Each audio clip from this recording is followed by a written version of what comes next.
Le sommeil spirituel ne bon pour personne, surtout pas pour les enfants de Dieu.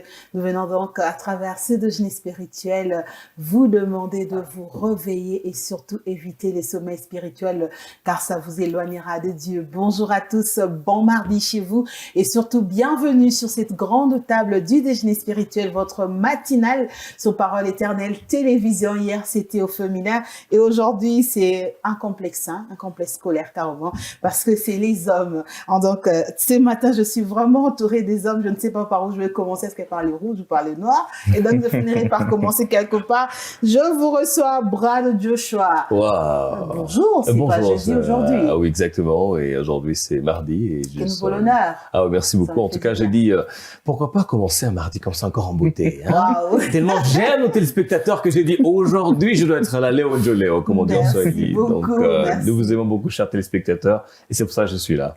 Merci beaucoup. Bon mardi. Merci pareillement. Hein. Et donc, de l'autre côté, c'est la santé. C'est avec frère Alvin. On sait déjà qu'il est là l'homme de mardi. Bonjour, frère Alvin. Bonjour, maman Charlène. Bonjour, brother Joshua Tikafend. Bonjour aux téléspectateurs. Très content, en tout cas, de vous retrouver. Ça va très bien. J'ai aimé la phrase de Joshua, Léo Joleo. Vous savez, à Bumbashi, quand on dit Léo Joleo, c'est que nous allons transpirer. Donc, c'est vraiment Léo Joleo. Nous bénissons Dieu de ses sourires. Déjà, ça nous permet d'avoir cette humeur déjà ce matin. Certainement, quelqu'un a passé une nuit compliquée, insomnie, je ne sais pas. Mais juste ces sourires lui a directement fait oublier certaines choses. Et c'est un signal que Dieu a décidé de nous faire du bien aujourd'hui. Merci beaucoup. Et donc, nous entrons chez vous, nous vous apportons ces sourires parce que nous voulons que vous puissiez sourire. Si vous vous revoyez ce matin, c'est une occasion de sourire. C'est vrai que les choses ne sont pas encore mises en ordre. Peut-être l'argent n'est pas encore là. Vous ne savez même pas si vous allez manger. Mais débutez la journée avec un sourire. Pourquoi pas? C'est aussi le rôle du déjeuner spirituel qui entre dans vos maisons, dans vos bureaux après une pause parce que hier, c'était une journée chômé payé en République démocratique du Congo. Aujourd'hui, vous avez repris le boulot et donc commencez avec le sourire, commencez avec Jésus parce qu'il est là. En tout cas, il vous accompagne, ça c'est sûr. On va commencer avec l'histoire. Ça sera la première pour cette semaine. Nous la prenons et on se retrouve juste après.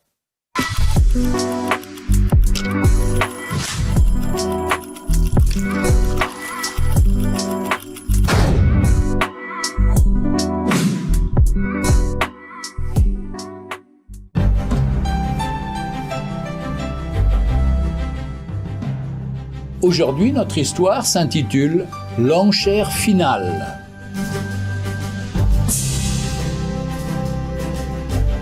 Le baron X était un homme extrêmement riche. Il avait un seul fils. Il l'aimait par-dessus tout. Ce garçon était le centre de toutes les préoccupations de la famille. Le jeune homme grandit entouré d'amour, extrêmement gâté par sa famille et par la vie en général. À l'adolescence, sa mère mourut des suites d'une longue maladie. Le père resta seul avec son fils. Monsieur X pleura sa femme, mais à partir de ce moment-là, il se donna entièrement à son rôle de père. Malheureusement, le fils tomba gravement malade et mourut lui aussi. Il avait à peine 18 ans. Puis les années qui suivèrent, le baron s'enrichit grandement parce que ses biens fonciers prirent énormément de valeur. Le baron X était un grand connaisseur d'art et lors de ses nombreux voyages, grâce à ses gains dans l'immobilier, il avait acquis de grandes quantités d'œuvres d'art. Des années après, le baron X mourut à son tour. Il avait atteint un âge avancé, mais avant de mourir, il avait rédigé son testament en ayant donné des instructions très précises. Il voulait que ses œuvres d'art soient vendues aux enchères.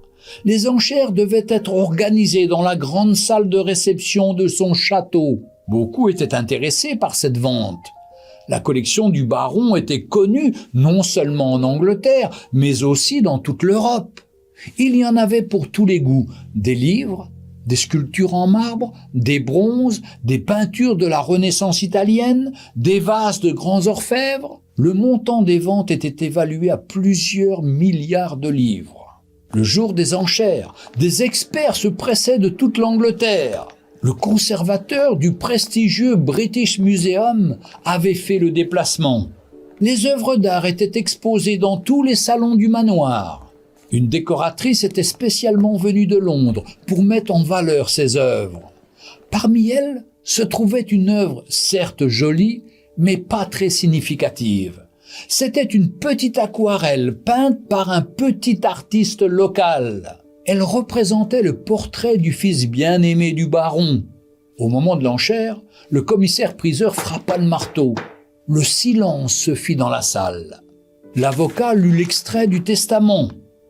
Le baron X avait précisé que la première œuvre présentée devait être le portrait du fils bien-aimé. Personne ne regarda l'œuvre. Bien sûr, tout le monde attendait avec impatience le reste des enchères. L'excitation était à son comble. Pourtant, un vieux serviteur se leva. Il avait connu le fils, il l'avait aimé et servi. Et pour ces raisons, il acheta la peinture pour moins d'une livre. À la surprise générale, le commissaire-priseur arrêta la vente. Il demanda à l'avocat de lire un autre extrait du testament. Un grand silence régna dans la salle. L'avocat lut « Quiconque achètera la peinture de mon fils recevra toute ma collection. » La parole de Dieu nous dit que celui qui connaît le Fils a la vie, et celui qui n'a pas le Fils de Dieu n'a pas la vie. Épître de Jean, chapitre 5, verset 12. Ou encore l'épître de Paul aux Colossiens, chapitre 2, verset 20, nous dit « Nous avons tout pleinement en Jésus-Christ. » Connaissez-vous le Fils de Dieu ? Retrouvez Un jour une histoire sur www.365histoire.com.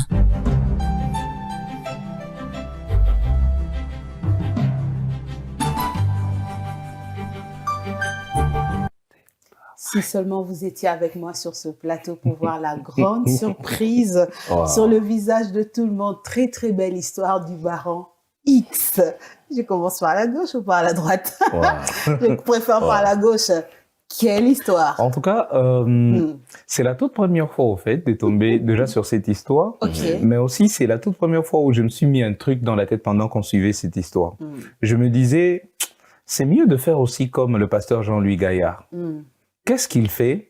Il est au courant de plusieurs histoires, excusez, mais c'est pour ressortir la pensée divine. Il n'est pas comme ceux qui se nourrissent de la vie de gens pour derrière se moquer des échecs, se moquer d'autres. Donc, vous pouvez toujours sortir derrière une histoire donnée, un événement donné, ressortir la pensée de Dieu. Pourquoi est-ce qu'il est frappé par telle ou telle autre réalité? Pourquoi? Je me suis juste dit ça. Et cette belle histoire nous enseigne.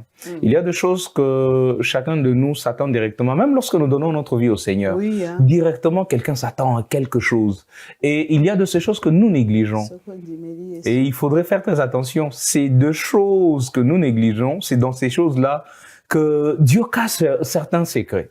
Il cache certains enseignements parce qu'il sait que nous allons beaucoup plus aller vers tout ce qui a de l'éclat, tout ce qui brille, tout ce qui nous intéresse. C'est ça. Même ceux qui s'élancent dans les services de Dieu, tout le monde veut d'abord tout ce qui brille. Quand on parle de la connaissance de la parole, tout le monde veut qu'il soit cité en tant que pasteur, docteur, tout ça là. Apôtre. Mais il y a de ces choses, moi je me dis que même nous, au fait, auxquelles nous ne faisons pas trop attention. Et c'est dans ces choses-là que Dieu a déjà caché des trucs. Alors, je crois qu'en tant qu'enfant de Dieu, il ne nous est pas appelé ou recommandé de nous approprier une partie seulement de tout ce qui est de l'œuvre de Dieu. Je pense qu'il faudrait tout prendre, tout prendre. Et c'est comme ça que dans le tout, vous allez sortir tout ce qu'il y a aussi intéressant, de plus intéressant pour votre vie spirituelle. Merveilleuse histoire. Merci beaucoup, frère Alvin. Dieu choisit des choses folles pour confondre les sages. Oui, des choses folles pour confondre les sages. Ça montrait la profondeur de la sagesse de Dieu. Sa sagesse est merveilleuse. En tout cas, c'est sa sagesse qui peut certainement te distinguer des autres personnes. Et vous savez, c'est la même sagesse qui a distingué Joseph de la Bible. Parce que il pouvait rester en prison, c'était pas la sagesse de Dieu. Mais c'est la sagesse de Dieu qui l'a fait sortir de la prison, là, des prisonniers au premier ministre. Quelle transition, quelle shifts, comme on dit. Hein. Quelle accélération. Il y a des personnes, oh, il faut passer par des élections. Oh, il faut il faut qu'on puisse se connaître tout ça. Mais vous comprenez très bien que la sagesse de Dieu, c'est ce qui fait toujours la différence. Et il y a des gens qui négligent la sagesse de Dieu. Ils ne savent pas que c'est cette sagesse-là qui va les distinguer au boulot. Il y a des personnes qui cherchent des promotions. Je veux une promotion, mais comment tu utilises la sagesse de Dieu au boulot? Quand Dieu te dit de faire quelque chose, qu'est-ce que tu suis réellement? Parce que ça peut sembler comme si, ce sont des choses folles, hein? C'est ça. Comme si les gens vont se moquer de moi. Si j'ai fait ça, qu'est-ce qui va se passer? Mais Dieu fait d'abord et tu verras. Donc, même si les hommes n'acclament pas, fais d'abord. Parce que vous savez, ça nous montre clairement ici, l'histoire que nous venons de suivre aujourd'hui. J'étais resté bouche bée, j'ai dit, waouh! Quelle fin! Quelle fin! Et donc, quand il a choisi seulement le fils, c'était suite et fin. Pour vous dire clairement aussi, c'est celui qui choisit Jésus est sage. Amen. Tu choisis Jésus, tu choisis la sagesse. Amen. Parce que en Jésus, nous avons tout. Parce que, oui, quand vous choisissez Jésus, vous avez la vie éternelle. Tout à fait. Et le chemin, la vie. Et la vérité, c'est le plus important. Vous avez besoin de bonheur, vous cherchez tout ce que vous cherchez dans le monde. J'aimerais simplement vous dire que tout se trouve en Jésus. Amen. Comme lui qui a choisi les fils là-bas, si lui qui a choisi le fils a tout eu. À tout prix. En fait. Alors, lui qui choisit Christ est premièrement d'abord sage, et en Christ, nous avons tout. Amen, amen. C'est vraiment la conclusion. Quand vous choisissez Jésus, vous choisissez de tout avoir. Parce que quand vous choisissez Jésus, vous choisissez la vie éternelle. C'est ce qui est plus beau dans tout ça. Parce que tout ce que nous avons, tout ce que nous voyons, tout ce qui frappe à l'œil va passer. Mais où passeras-tu ton éternité? C'est comme ça que ce matin, nous vous proposons de choisir pour Jésus, de choisir Jésus et vous vivrez éternellement. Choisissez Jésus comme ses vieux papas choisit le Fils et c'est lui qui a le Fils à la vie. Et donc, choisissez le Fils pour avoir la vie. Et donc, ce matin, nous continuons avec ces programmes matinales qui, juste après l'histoire, nous emmènent le pain du jour. Ça sera le nouveau pain pour cette semaine. Hier, on était en train de faire la récap. Aujourd'hui, nous commençons un nouveau pain, un autre message que le pasteur Guillaume nous apporte dans ce déjeuner spirituel. Nous prenons le pain et nous nous retrouvons juste après.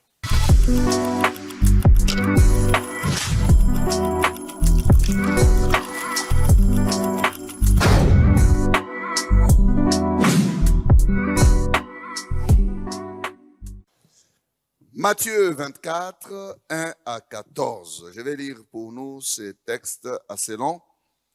Comme Jésus s'en allait, au sortir du temple, ses disciples s'approchèrent pour lui en faire remarquer les constructions. Mais il leur dit, « Voyez-vous tout cela? Je vous le dis, en vérité, il ne restera pas ici pierre sur pierre qui ne soit renversée. » Il s'assit sur la montagne des Oliviers et les disciples vinrent en particulier lui faire cette question. « Dis-nous, quand cela arrivera-t-il ? Et quel sera le signe de ton avènement et de la fin du monde? » Jésus leur répondit, « Prenez garde que personne ne vous séduise, car plusieurs viendront à mon nom, sous mon nom, disant, c'est moi qui suis le Christ, et ils séduiront beaucoup de gens. Vous entendrez parler de guerre et de bruits de guerre. Gardez-vous d'être troublés, car il faut que ces choses arrivent. Mais ce ne sera pas encore la fin. Une nation s'élèvera contre une nation, et un royaume contre un royaume. Et il y aura en divers lieux des famines et des tremblements de terre. Tout cela ne sera que le commencement des douleurs. Alors on vous livrera au tourment, et l'on vous fera mourir, et vous serez haïs de toutes les nations à cause de mon nom. Alors aussi plusieurs succomberont et ils se trahiront, se haïront les uns les autres. Plusieurs faux prophètes se lèveront et ils séduiront beaucoup de gens. Et parce que l'iniquité se sera accrue, la charité du plus grand nombre se refroidira. Mais celui qui persévérera jusqu'à la fin sera sauvé. Cette bonne nouvelle du royaume sera prêchée dans le monde entier pour servir de témoignage à toutes les nations. Alors viendra la fin. Amen. Bon appétit. Nous retrouvons Jésus ici avec les disciples. C'était au sortir du temple. Et quand il est sorti, les disciples lui ont dit, Maître, regarde les temples. Et ils lui firent savoir leur admiration concernant ces beaux temples. Un très beau temple, une très belle bâtisse. Ces temples bien-aimés faisaient la fierté des Juifs. C'était un monument spirituel important, et pas seulement important, mais aussi imposant, avec ses marches, ses degrés, pour lesquels plusieurs psaumes ont été composés déjà au temps de David. Bien-aimé, la vie d'Israël s'est déroulée autour du temple. Jésus ne voyait pas comme eux voyaient. Eux voyaient la beauté d'un temple, et Jésus voyait la fin de ce temple-là. Eux voyaient, bien-aimé, le présent, mais Jésus voyait le futur du temple. Et voyait les belles pierres posées les unes sur les autres, mais Jésus voyait les pierres renversées. Est-ce que quelqu'un comprend très bien? Ces deux regards, ces deux façons de voir, ces deux types, bien-aimés, de perspectives différentes, les disciples voyaient avec des yeux physiques, limités au présent. Mais Jésus voyait avec les yeux spirituels qui perçaient le futur et qui voyaient au-delà de ce qui était physique. Jésus voyait autre chose. C'est ce que Jésus voyait là, bien-aimé, que nous allons commencer à voir. J'aimerais que quelqu'un se mette dans les yeux de Jésus. Alléluia. Qu'il puisse voir les choses comme Jésus les voit. Tu ne peux pas dire il vient bientôt et tu ne vois pas les choses comme lui. Non. Que quelqu'un se laisse enseigner et qu'il apprenne à regarder le monde comme Jésus les regarde. Oh, combien de fois, frères et sœurs, nous nous limitons à voir qu'aujourd'hui, nous nous limitons qu'à voir le matériel, le terrestre, le charnel, alors que nous pouvons, au travers de la parole de Dieu, nous focaliser aux choses d'en haut.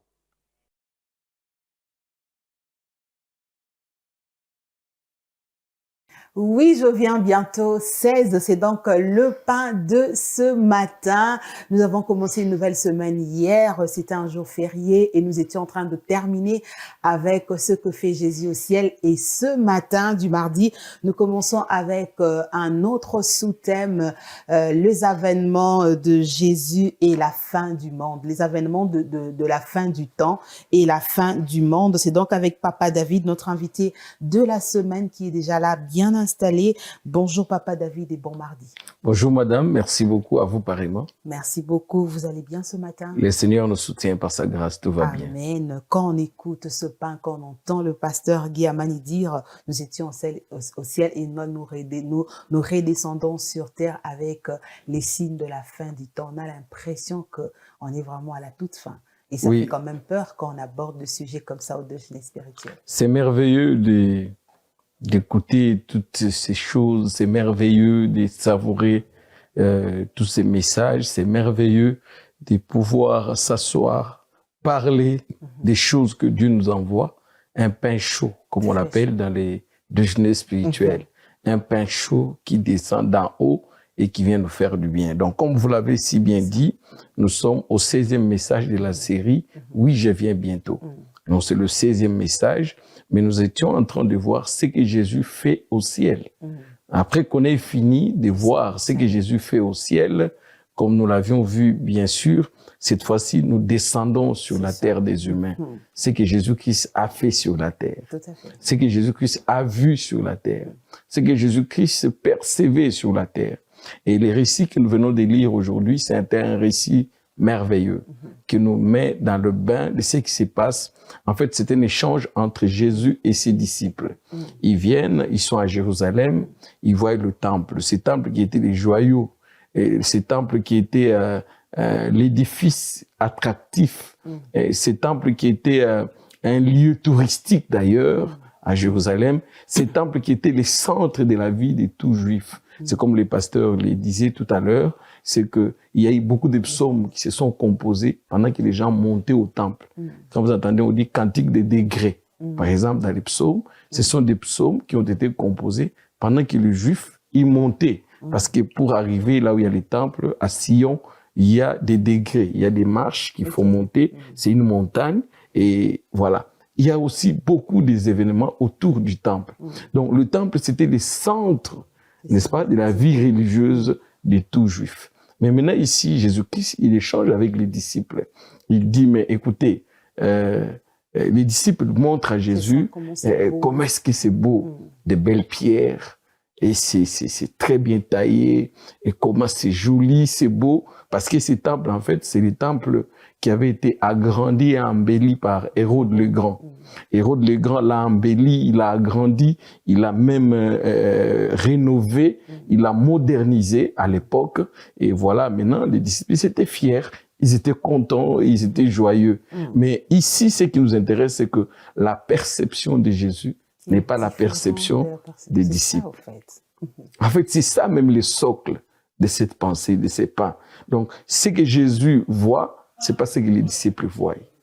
Non, mais en même temps, Papa David, ça inquiète parce que si, comme le pasteur était en train de le marteler quand il terminait son pain, que Jésus veut que nous puissions voir comme il voit. Est-ce que voir comme Jésus, ce n'est pas faire de beaux bâtisses? Est-ce que c'est, je vais dire, c'est contenter du peu parce qu'on s'est dit, bon, tout sera détruit. Est-ce que voir comme Jésus, ce n'est pas construire un temple comme le nôtre, par exemple, parce que ça sera détruit? Est-ce que voir comme Jésus, c'est empêcher aux enfants de Dieu qui nous regardent ce matin de faire quoi que ce soit de beau, parce qu'on sait que ça finira par passer, parce que ça complique un peu. C'est là qu'on est en train de chuter avec le pain. Voilà, madame, donc c'est là même les nœuds du problème. Donc, il faut que nous puissions échanger avec sagesse, intelligence. Voir comme Jésus voit ne veut pas dire que tout ce que nous voyons est mauvais. C'est ça, en fait. Non, ce n'est pas ça.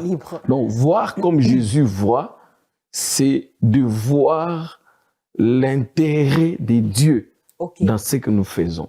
Parce que les disciples voyaient la beauté du temple. Comment c'est construit pour eux, les temples, ils l'ont encore pour des siècles. Parce que les matières avec lesquelles, ou les matériaux avec lesquels le temple a été construit, c'est durable. Et donc, nous pouvons l'avoir même pour des décennies, même des siècles. Il y a des générations qui viendront, ils n'auront pas de problème d'adoration. Mais Jésus voyait dans quelques années la fin de ces temples, la destruction de ces temples. C'est comme ça dans la vie où nous sommes, madame. Si nous faisons quelque chose, soyons les intimes du Saint-Esprit. Ici, il est question d'avoir la pensée de Dieu dans ce que nous faisons. Qu'est-ce que nous voyons? Quand nous avons bâti un temple, gloire à Dieu, notre temple de la parole éternelle sur Kasavubu, nous bénissons le Seigneur parce que c'est un cadre qui nous permet, quand nous adorons le Seigneur, sur de beaux sièges, il y a des écrans géants, c'est climatisé, c'est beau, c'est bon. Mais quelle est la pensée de Dieu dans ce que nous faisons? Est-ce que c'est pour la gloire d'un homme? C'est pour élever un homme, ou bien c'est pour la gloire de Dieu? Est-ce que nous le faisons pour nos propres ambitions, pour le lucre? Parce qu'il y a des gens aujourd'hui qui font l'œuvre de Dieu pour les lucres. N'est-ce pas? Mais oui, tu l'invites pour venir servir dans ton église, il te demande, tu as combien? Mais je vous dis vrai, tu as combien de personnes, combien de membres? Parce que pour lui, il fait déjà des calculs. Quand il viendra, il va faire des demandes de fonds, des bons, des enveloppes. Et pour réunir un montant, voilà, il a atteint son objectif. Ce n'est pas ça. Jésus nous montre clairement que nous devons voir les choses comme lui les voit. Les disciples voyaient la beauté du temple, mais Jésus-Christ voyait la fin du temple. J'aime beaucoup cette maman qui avait dit, qui a chanté en Swahili, il a dit à Dieu, unipe macho nione. Ok. N'est-ce pas? Christina Chouchou. Christina Chouchou. Donne-moi, Seigneur, les yeux. Est-ce que Christina n'a pas d'yeux? C'est ça. Elle en a. Quand elle demande à Dieu, donne-moi les yeux que je vois comme toi tu vois, comme toi tu me vois. C'est ça en fait. Dans tout ce que nous faisons, nous devons chercher à savoir quelle est la volonté de Dieu.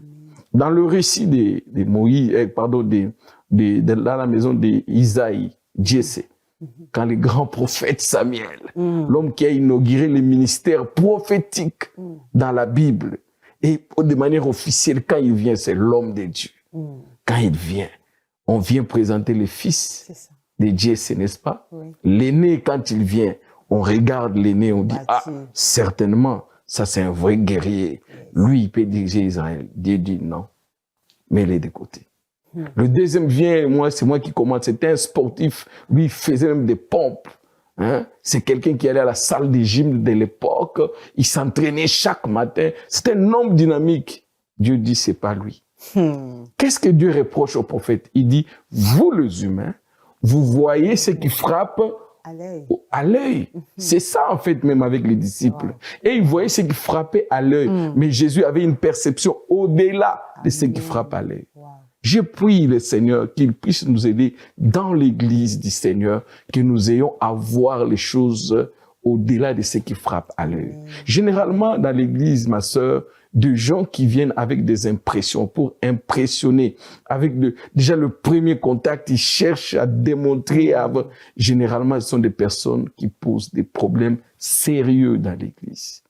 Et ceux qui viennent, qui sont calmes, qui ne font rien, et peut-être qui vous observent peut-être, qui regardent un peu, généralement, je n'ai pas dit toujours, mais généralement, ce sont des hommes sûrs, assis, posés, et sur qui on peut compter. Wow. Si dans l'église du Seigneur, le pasteur ne verront que ceux qui ont des apparences attrayantes, il a un beau véhicule, il a de beaux vêtements, il a de beaux costumes. Lui, quand il vient, c'est toujours pimpa neuf. Lui, quand il vient, c'est comme Maman Charlène, journaliste, est là à la télé. Et quand il vient à l'église, il est toujours tiré à 4 épingles. Si les pasteurs, les serviteurs de Dieu ne peuvent voir que ça, alors nous sommes les plus malheureux de ce siècle.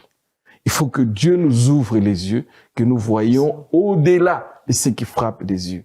Christ a voulu dire aux disciples que regardez, vous voyez la beauté du temple, mais moi, je vois dans quelques années la fin du temple. Wow. Je prie que le Seigneur puisse aider un jeune homme qui veut se marier, qui ne soit pas attiré seulement par ce qui frappe aux yeux. Que Dieu puisse l'aider à voir aussi la beauté intérieure.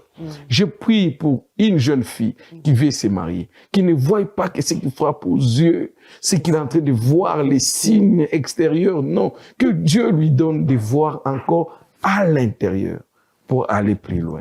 Donc voilà pourquoi nous nous encourageons à avoir la perception de Jésus-Christ. Merci beaucoup, Papa David. Quelle introduction pour ce pain que nous commençons aujourd'hui. Et donc, Papa David, on va prier dans la même direction. On va rester là. On va demander au Seigneur d'aider son peuple à voir avec les yeux qu'il voit parce que sinon ça risque d'être compliqué, on risque de juger par l'apparence, on risque de passer à côté de ce que le Seigneur dépose en nous, ou on risque même de ne pas voir les personnes donc que le Seigneur place à notre côté. On va prier dans cette direction-là, mais également selon que le Saint-Esprit déposera dans votre cœur ce matin. Père Céleste, nous venons devant toi pour te recommander toutes choses. Nous venons, Seigneur, te prier. L'homme tel que tu nous as créé, nous sommes faibles, nous sommes limités, nous avons des manquements, nous avons des imperfections, nous avons des analyses biaisées, nous avons des conceptions qui vont loin de ta volonté. Nous avons, Seigneur, des perceptions qui nous éloignent de ta vision. Nous avons, Seigneur, même des idées qui sont loin de ta volonté. Ce matin, nous venons devant toi, Seigneur, pour te demander de nous aider. Aide-nous, Seigneur, de voir comme toi tu vois. Aide-nous, Seigneur, de concevoir les choses comme toi tu les conçois.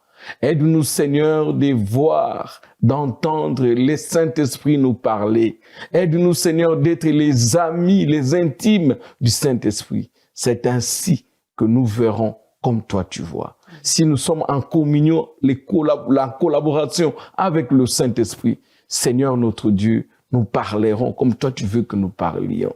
Seigneur, si nous sommes en communion avec le Saint-Esprit, nous agirons comme toi tu veux que nous agissions. Seigneur notre Dieu, si nous sommes en cohésion, en communion profonde avec le Saint-Esprit, notre Dieu, nous ferons les choses que tu veux que nous fassions. Éloigne de nous des pensées oisives, éloigne de nous les conceptions du monde. Combien de fois nous confondons les ministères avec la vie de végétariat. Combien de fois nous conservons l'œuvre de Dieu avec des conceptions qui ne sont pas bonnes. Combien de fois nous confondons même l'œuvre de Dieu avec les pratiques du monde. Non, Seigneur. Donne-nous de voir comme toi tu veux que nous voyons. Donne-nous d'entendre ce que tu veux que nous entendions. Donne-nous de faire ce que tu veux que nous posions comme acte. Ainsi, Seigneur, toute la gloire reviendra à toi et à toi seul. Nous ne pouvons pas dire, Maranatha, Jésus revient bientôt, si nous vivons loin de la pensée de l'éternité. Nous ne pouvons pas dire, Jésus revient bientôt pour chercher une église qui n'est pas prête, qui ne s'occupe que du matériel, qui ignore l'aspect spirituel. Nous ne disons pas que le matériel sont mauvais. Nous savons que le matériel, c'est bon et c'est très bon. Nous en avons besoin pour te servir. Mais donne-nous, Seigneur, de mettre l'accent sur ce qui est éternel. Donne-nous, Seigneur, de mettre l'accent sur ce qui ne passera pas. Donne-nous, Seigneur, de mettre l'accent sur des choses qui ont des valeurs éternelles. Merci pour ces pains. Nous voulons bénir ce deuxième jour de la semaine. Nous prions notre Dieu que tu bénisses tous les personnels ici à la Parole Éternelle Télévision. Bénis le couple pastoral qui est Thérèse Amani. Bénis, Seigneur notre Dieu, les contribuables, tous ces bien-aimés qui sont comme les soutiens de cette chaîne, qui donnent leur contribution chaque mois pour que cette chaîne puisse bien fonctionner. Seigneur, bénis l'Église Parole Éternelle, car cette Église apporte aussi, et la plus grande d'ailleurs, des contributions pour que cette chaîne puisse aller de l'avant. Bénis tous les personnels, les héros dans l'ombre qu'on ne voit pas, qui sont derrière des machines, des caméras. Bénis-le, bénis les animateurs, les journalistes, bénis aussi les héros dans l'ombre qu'on ne voit pas, l'administration, qui est en train de veiller à ce que les choses se passent bien sur cette chaîne. Bénis, Seigneur notre Dieu, tous les serviteurs de Dieu qui passent sur cette chaîne à travers des prédications, des interventions pour bénir le peuple de Dieu. Nous déclarons encore une fois de plus, ce mois d'août, c'est un mois béni. C'est un mois de concrétisation, de matérialisation. Les dettes qui sont restées longtemps non payées, impayées, seront payées d'ici la fin de ce mois d'août. Seigneur, des contrats qui sont restés non signés, des appels qui sont restés non accomplis et non rappels. Seigneur, on va rappeler, on va appeler, on va dire, viens pour commencer. Au nom de Jésus, nous les croyons par la foi pour ce mois d'août. Merci, Seigneur, de bénir toutes choses et de bénir encore, Seigneur, cette chaîne. Au nom de Jésus, notre Seigneur et Sauveur, nous avons ainsi prié, nous disons Amen. Amen, amen. Merci beaucoup, Papa David. Je vous en prie, Madame. Et donc, on va se donner rendez-vous demain. Demain, par la grâce de Dieu. Merci beaucoup. Et donc, je vous souhaite de passer une excellente journée. Merci beaucoup. Merci. Et nous poursuivons avec ce programme matinal. Nous allons prendre à présent le chant nouveau, un autre message que le Seigneur dépose dans nos cœurs ce matin, à consommer surtout sans modération. Nous prenons le chant nouveau.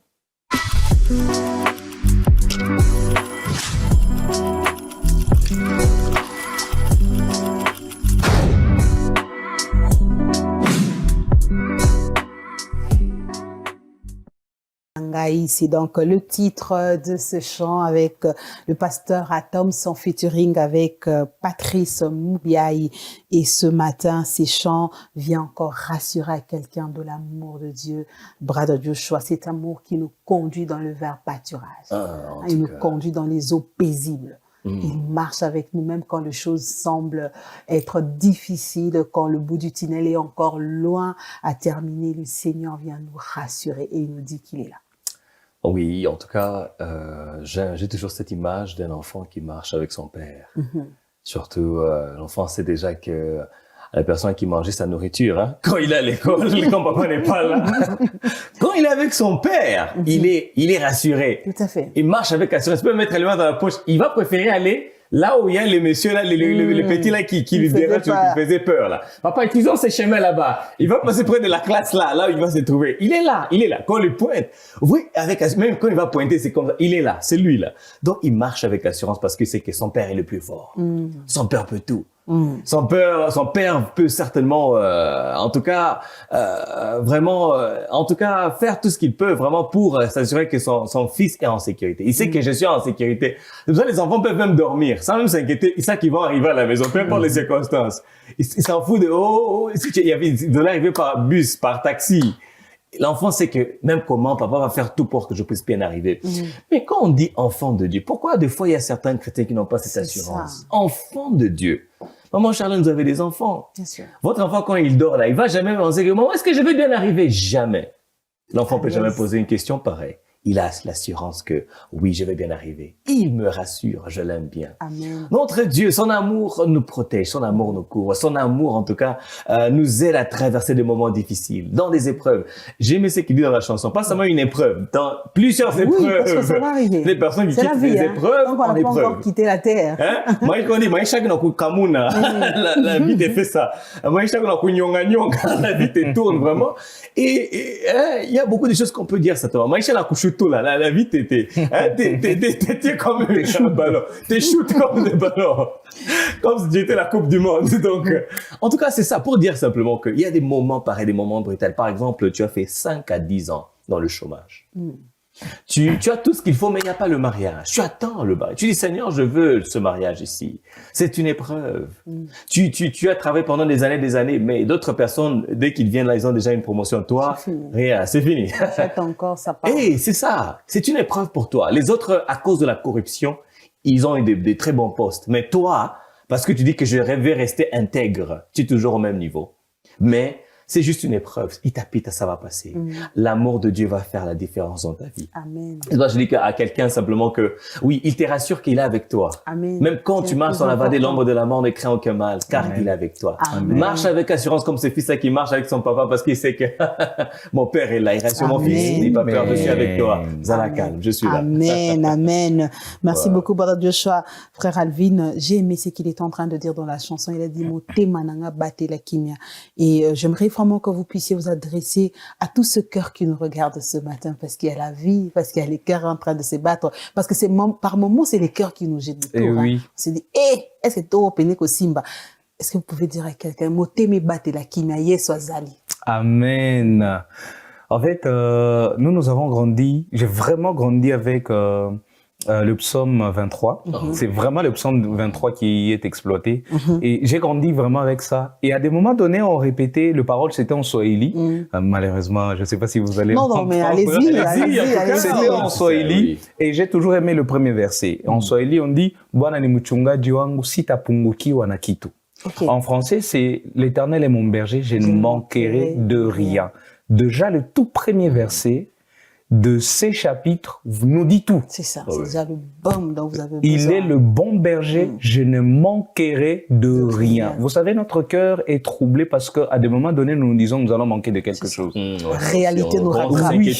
Tu t'es dit, est-ce que j'aurai? Est-ce que je serai? Est-ce que... Vous vous posez tellement de questions, votre cœur est troublé parce que vous n'avez pas compris que c'est lui qui est votre berger, c'est l'Éternel. Ouais, il y a de bergers et de bergers, mais nous avons comme bon berger l'Éternel. Et la semaine, je pense qu'il y a 2-3 semaines en arrière, j'ai participé à une célébration dans une église ici sur Lubumbashi, et le thème était « Race bénie de l'Éternel ».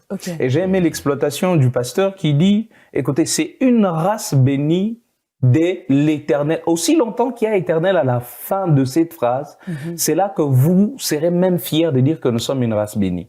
Et nous, dans ces chapitres, nous voyons que c'est l'Éternel qui prend soin de nous.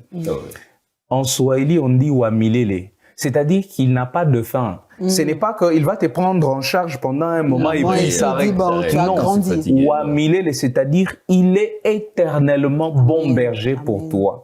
Donc, ton cœur doit arrêter de se troubler. les difficultés arrivent, les problèmes arrivent. J'ai toujours aimé donner l'exemple de ce qui se passe avec la vie de Paul. Et il va même s'inquiéter sur les chardes alors qu'il avait déjà la grâce des dieux. Il fallait que Dieu lui rappelle que ma grâce t'est suffit. Tu as peut-être une douleur, c'est une maladie, peut-être ça fait des années. Tu es focus sur cette maladie pendant que Dieu est en train de prendre de ta vie, soin de ta vie, comme il se doit. À un moment donné, tu t'es dit, ta grâce me suffit. Tu sais quand est-ce que cette maladie partira. Moi, je m'abandonne entre tes mains. Amen. Les complications, je ne sais pas, chômage. Oui, Dieu ne travaille pas avec de fainéants. Tu es en train de chercher. Tu cherches, en tout cas, tu fais de ton mieux. Mais tu sens que ça ne vient pas. Peut-être que tu cherches mal. Tu cherches là où Dieu ne veut pas que tu cherches. Alors, à un moment donné, tu dois te dire, je me suis tellement inquiété pour le travail. Est-ce que tu ne sais pas, toi, me donner le travail, mon Dieu? Et c'est comme ça que votre cœur va se calmer. Donc, faisons-lui confiance. Et Maman Charlène, je crois que nous sommes dans l'histoire. Tout ça, c'est parce que nous cherchons tout ce qui brille. C'est ça. Christ, il est à côté. Il est là. Il ne brille pas, non, comme le monde veut que vous brillez. Il est là. Faisons juste notre choix sur les seigneurs et notre vie va avoir la tranquillité. Amen, amen. Portant le choix sur Jésus. Et donc, ces chants nous parlent du psaume 23, comme le frère Alvin l'a dit. Et nous savons que celui qui est en train de parler dans ce psaume 23, c'est David, qui était lui-même un berger. On a vu comment dans l'histoire, dans Samuel 1 et 2, comment on nous le raconte, quand l'ours venait, quand le lion venait, il s'est battu pour prendre soin de ses brebis. Et donc, faites-vous cette histoire dans la tête. L'Éternel se déclare notre berger. Donc, même quand il y aura l'ours qui viendra, il y aura le lion qui s'avancera, le Seigneur s'arrangera pour qu'il ne vous atteigne pas. C'est pourquoi ce matin, votre cœur doit rester tranquille. Ne vous fiez pas à la réalité. Regardez la vérité. La vérité ce matin est que l'Éternel est notre berger. Et la bonne nouvelle, c'est que quand nous marchons dans l'ombre de la mort, quand il y a la présence de l'ombre, donc il y a la lumière. Parce que c'est la lumière qui génère l'ombre. Et donc, notre Dieu reste notre lumière, même dans la vallée de l'ombre de la mort. Je vous dis que le bout du tunnel n'est plus loin parce que la lumière est en train de générer cette ombre qui vous fait souffrir en ce moment parce que vous verrez Dieu agir dans votre situation. C'était le chant nouveau de ce matin. Je vois la main à droite. À gauche. Non, mais c'est bon. Ok, c'est bon. Et donc, on va quitter ce registre pour rejoindre la découverte. Comme tout le mardi, ça sera une belle découverte en santé. Et donc, prenons nos stylos, nos carnets, enregistrez-nous, si c'est plus facile pour vous. Comme ça, vous allez suivre en boucle. Mais ne vous en faites pas, il y aura aussi la rediffusion. Et donc, nous prenons la découverte de ce mardi et on se retrouve juste après.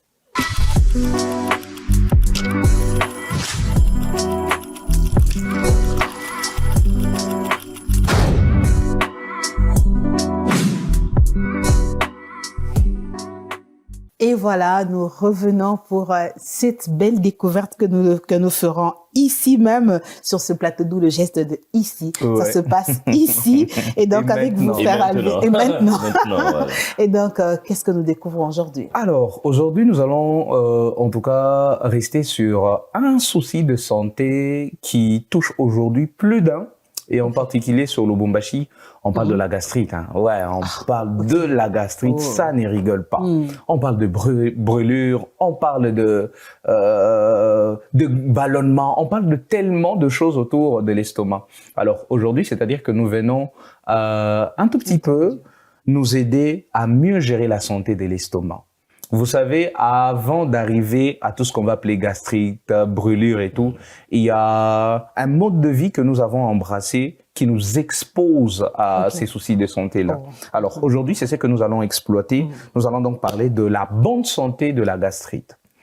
Et plutôt de l'estomac. Qu'est-ce que je suis en train de dire? C'est la bonne santé. Vous pouvez perdre. Je pensais aussi que la gastrite a fait une bonne santé. Alors je disais, la bonne santé de l'estomac.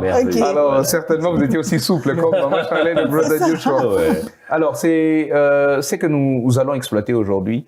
Et la première, le tout premier conseil, voilà, qu'on donne pour éviter les soucis de santé, c'est bien mâcher. Et vous voyez les personnes qui ont des problèmes de gastrite ou début de la gastrite, on leur demande de bien mâcher. C'est vrai, nous avons grandi différemment. Il y a des ceux, au fait, il fallait se battre pour se rassasier. Du coup, quand c'est assis, il fallait être plus rapide. Et on n'avait pas le temps de mâcher. Nous avons grandi avec ces rythmes-là. Donc, toi, traîner sur la table, ça te fatigue. Prendre 15, 20 minutes, 30 minutes en train de manger, aïe, aïe, aïe, ça te fatigue. On n'a pas le... Alors, vous, c'est 5 minutes, allez, vous quittez la table. Et écoutez, vous exposez votre santé à des pépins à venir. En tout cas, vous exposez la santé de votre estomac à des pépins à venir. Donc, commencez par mâcher lentement. C'est vrai, il y a de ces parents aussi qui s'inquiètent. Mais surtout pour son fils, tu prends 1 heure pour manger. Non, mais ça ne va pas. Écoutez, réajustez-leur, mais c'est bien lorsque l'enfant prend le temps de mastiquer. En fait, manger ou la digestion, voilà, on va dire ça comme ça, la digestion ne se fait pas que dans l'estomac. Tout commence dans la bouche. Dans la bouche, oui. Lorsque vous prenez le temps de bien mâcher et lentement, à un bon rythme, vous facilitez le travail à l'estomac. Mais lorsque vous avalez tout ce qu'il y a sur l'assiette, en tout cas tel que présenté, sachez que vous donnez assez de travail à votre estomac. C'est comme ça que certains, à un moment donné, ils vont renvoyer. C'est compliqué. Tu es gros, mais tu sens que tu renvoies. L'estomac renvoie les choses parce que tu n'as pas remarqué que ça n'a pas été bien géré au niveau de la bouche. Donc, on dirait que tu donnes un travail double à l'estomac. Donc, commencez par là. Wow. Deuxièmement, nous allons vous demander aussi de manger léger. Ah ouais, vous avez tendance à manger lourd. Bingo, vous avec les haricots. En tout cas, hein, l'estomac est tout le temps en train de souffrir. Comme ça, c'est coup direct, c'est pour toute la journée. Voilà. On appelle ça kanga journée. Ah oui, oui, Ça kangue la journée. Manger aussi léger, c'est hyper important. Bien sûr. Et peut-être avant de vite toucher maintenant les différents points qui touchent, les différentes maladies, pardon, qui touchent l'estomac, nous allons vous demander de limiter aussi les irritants. Il y a de ceux qui aiment bien prendre l'alcool, vous prenez trop de café. En tout cas, vous ne pouvez pas passer une journée sans prendre de café. 4 tasses de café. C'est compliqué. Non, je n'ai pas bien dormi, je dois prendre. Qui vous a dit que ça aide uniquement au sommeil? C'est ça. Et qu'est-ce que ça a comme impact sur votre santé de manière générale? On ne dit jamais des choses comme ça. Ouais. Donc, la partie A. Donc, faites très attention. Alors, avant de vous parler de s'allonger, de gérer les stress et prendre beaucoup d'eau, je pense que nous allons vite fait vous parler maintenant de soucis qu'il y a. On parle de reflux gastro-œsophagien. C'est-à-dire, il y a de ces personnes, certainement, on vous a déjà dit ça, il va vous dire, hein, c'est comme si ça monte. Beaucoup plus lorsque nous dormons. À un moment donné, c'est quelqu'un qui tousse. Non, l'acide est monté. Qu'est-ce qui s'est passé? Pourquoi est-ce que l'acide est monté au niveau de l'ésophage excusez. En fait, très souvent, c'est lorsque nous ne respectons pas les heures de repas et de sommeil. Ah oui. C'est-à-dire, à quelques minutes avant d'aller au lit, vous prenez un repas lourd. Bon, ça en pratique. 12 boules. Les 8 boules là, à 23h du matin, s'il vous plaît. Hein, 22h. Alors, lorsque vous mangez comme cela directement, vous à la maison. Et vous allez directement, quelques minutes, 10 minutes, 15 minutes après, vous allez au lit. Comprenez que cela va provoquer des brûlures. Et ces brûlures-là vont faire remonter l'acide au niveau de l'ésophage. Et pour certains, moi j'ai déjà vécu ça, ça brûle vraiment. Vous allez commencer à tousser. Et si c'est grave, vous aurez même des irritations, de plaies, on peut dire ça comme ça, au niveau de l'ésophage. Et ça sera compliqué. Donc, commencez un peu à manger. Moi, j'ai toujours dit dans les déjeuners spirituels, si vous les faites 2 heures avant d'aller au lit, vous mangez, vous avez le temps de vous reposer, c'est bien. Et donc, même si vous mangez à 22 heures, allez au lit alors à minuit. Aussi, manger tard, ce n'est pas bon. C'est-à-dire que nous n'allons pas encourager aussi cet aspect-là. Parce que je peux me dire, bon, comme j'ai mangé à minuit, je vais dormir à 2 heures. Qu'est-ce qui se passe? Qu'est-ce qui se passe, au fait? Lorsque nous dormons, l'organisme commence à matcher certaines autres choses pour mieux gérer les corps. C'est-à-dire, l'estomac a aussi besoin de repos. Je donne un exemple. Vous mangez à 22 heures. L'estomac doit faire le travail. Normalement, l'estomac devait se reposer déjà aux alentours d'1 heure, 2 heures. Parce que déjà à 6 heures, certainement, vous serez debout pour prendre votre petit-déj et tout. Oui. Vous prenez un repas lourd déjà à 22 heures. Vous dormez, vous donnez du travail à votre estomac. Pendant que vous dormez, l'estomac continue à travailler. Et peut-être le repos pourrait venir aux alentours de 5h, 5h30. 30 minutes après, vous êtes appelé à manger encore. C'est-à-dire que vous faites souffrir votre estomac. L'estomac n'a pas assez de temps, même pas 4 heures de repos. c'est compliqué. C'est comme ça que nous nous exposons à des soucis de santé. On vient de signaler de l'autre côté, c'est-à-dire que ça sera un peu compliqué. 2 points seulement, fréré. On va parler aussi de la gastrite. La gastrite qui est une inflammation aiguë ou chronique de la muqueuse qui tapisse l'estomac. C'est soit attaqué par, on va parler de, comment est-ce qu'on l'appelle, l'amibe. On va parler de plusieurs autres soucis. Et très souvent, vous remarquez, c'est là par la nausée, vous avez des crampes. Il y a de ces personnes, oui, ce sont des crampes de l'estomac qui se font remarquer et ça vous dérange aussi. Alors, qu'est-ce qu'il faudrait faire pour éviter cela? Nous allons vous demander, d'éviter l'utilisation de anti-inflammatoires, c'est-à-dire par exemple l'ibuprofène, l'aspirine que vous prenez à tout moment, sans indication médicale. En tout cas, il faudrait faire très attention. Et peut-être je vais finir par là. Les autres éléments vont venir carrément la semaine prochaine. Nous allons vous encourager à prendre la tisane. La tisane, soit de gingembre, soit de la camomille. Ok. Alors, ça sera à vous de faire le choix. Ça sera à vous de faire le choix pour éviter. En fait, lorsque vous sentez que il y a des brûlures, c'est compliqué, vous pouvez prendre la tisane, ça calme, ça va beaucoup vous aider. Mais faites très attention parce qu'il y a de ceux qui vont prendre la tisane de gingembre et puis on dirait que ça amplifie. C'est ça, avec le piment du gingembre. Alors, dirigez-vous vers la tisane de la camomille. Donc, c'est mieux. Wow. Elle aime bien la tisane non, mais de la camomille. ça fait français, ça fait bien, ça fait... Non, on est habitué au boulot couteau.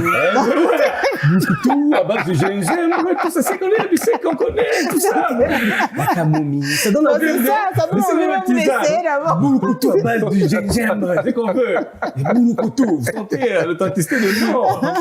En tout cas, je crois que nous allons nous limiter là. Mais comme je l'ai dit à un moment avant de prendre le souci qui attaque l'estomac, prenez beaucoup d'eau. Ayez l'habitude de prendre beaucoup d'eau à longueur de journée. Et vous pouvez utiliser juste des gorgées. Après, non, vous pouvez utiliser des gorgées, juste une petite quantité. Et puis, c'est tout. Merci beaucoup, frère Alvin, pour cet équilibre. Ça ne fait que commencer. Donc, restez branchés pour connaître la suite de cette série qui vient de s'ouvrir. C'était à la découverte en santé. Et donc, nous quittons ce registre, on va prendre l'agenda qui nous parle de programmes d'ici au Centre évangélique Parole Éternelle, mais quelques programmes dans la ville s'il y en a, juste après cette petite transition.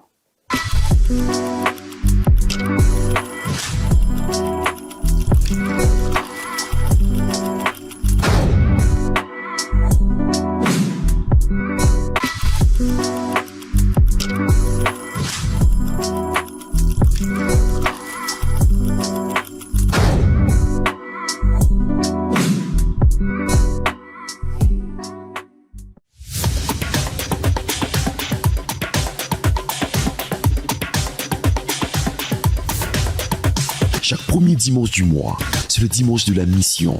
Nous prions pour la mission et nous contribuons pour la mission. N'oubliez pas d'apporter votre contribution pour la mission. Merci de penser à votre contribution.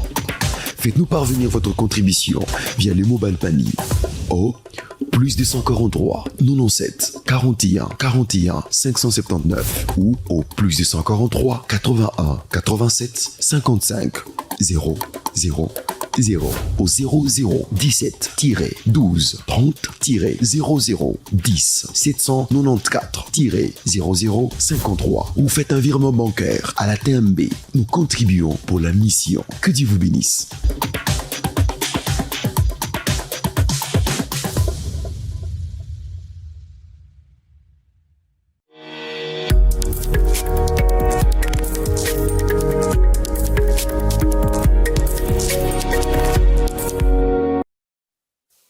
Et voilà, c'est donc l'agenda aujourd'hui mardi. Qui dit mardi parle également femmes, les femmes formidables de l'église Parole Éternelle Kassavoubou. Et dans nos extensions se réuniront déjà à partir de 16h pour leur programme hebdomadaire. Et donc à 15h la prière de Mar, l'intercession.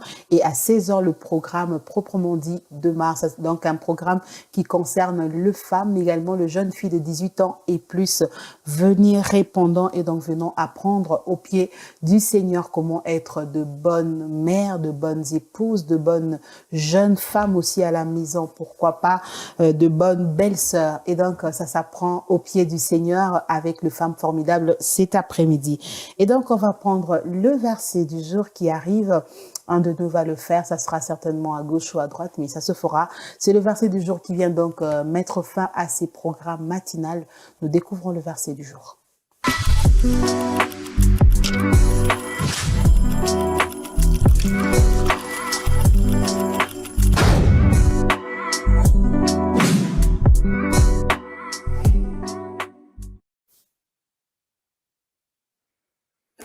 Et voilà, le verset du jour est tiré du livre d'Ésaïe, chapitre 43, et nous lisons le 11e verset. Je lis au nom de Jésus. C'est moi qui suis l'Éternel, et hors moi, il n'y a point de sauveur. Je réitère. C'est moi qui suis l'Éternel, et hors moi, il n'y a point de sauveur. C'est bien sûr le verset du jour tiré du livre d'Ésaïe, chapitre 43, verset 11, et la pensée qui accompagne ce verset du jour dit simplement « L'Éternel est notre seul sauveur ». Amen. Quel déjeuner qui s'est conclu tellement bien. On a commencé depuis les débuts en train de choisir Jésus et nous terminons avec ça. 2 secondes à chacun pour parler à un cœur qui nous a regardé ce matin. Eh ben, il est l'Éternel. Fais-lui confiance, il n'a pas de limites. Waouh, merci beaucoup frère Alvin. On se donne rendez-vous demain? Non, la semaine prochaine. La semaine prochaine. En attendant, passez une excellente journée. Merci pareillement. Merci beaucoup. Brother Joshua, vous, quelqu'un vous regarde ce matin? J'aimerais dire à quelqu'un qui me suit ce matin que choisis Jésus et tu ne seras jamais déçu. Amen. Amen. Merci beaucoup, Brother Joshua, pour votre présence. Wow, merci beaucoup, Maman Charlène. Et merci à tous nos chers téléspectateurs. Oui, merci pareillement. Merci beaucoup. Merci également à vous tous qui étaient là ce matin, scotchés à la Parole Éternelle Télévision.